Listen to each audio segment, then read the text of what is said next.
তাড়াতাড়ি আয়, আয় বলছি, আয়। বাবা আমাকে কোথায় নিয়ে যাচ্ছ? বেশি কথা বলিস না, একটু পর বুঝবি আমি তোকে কোথায় নিয়ে যাইতেছি। চল, আয় আমার সাথে। দাঁড়া এখানে। এই জীবনে আমার যন্ত্রণারই শেষ নেই, তারপর আল্লাহ একটার পর একটা বাচ্চা দিয়ে যাচ্ছে।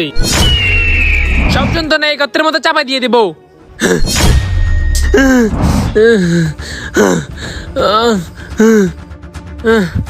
গলাটা একদম শুকিয়ে গেছে। বাবা তোমার অনেক কষ্ট হচ্ছে, আমার কাছে দাও, আমি গর্ত করে দিচ্ছি। এই একদম দরদ দেখাবি না। তুই কি ভাবছস তুই দরদ দেখালে আমি তোকে ছেড়ে দিব? না না, আজ তোর কোনো ছাড় নেই। আমি কত করতেছি, তুই এখানে দাঁড়া। আজকে তোকে কবর দিয়ে যাব। আজকে তোকে জীবিত কবর দিয়ে যাব। আমি আর এই বোঝাটা আনতে পারবো না। আয় করতে নাম, নাম বলছি। বাবা তুমি আমাকে কবর দিও না বাবা। যা, কাজ শেষ, দাফন করে দিলাম জীবনের সকল ঝামেলা। এরপর তার বাবার সাথে কি হলো তা দেখার জন্য চ্যানেলটি সাবস্ক্রাইব করে যান এবং কমেন্টে পার্ট 2 লেখেন।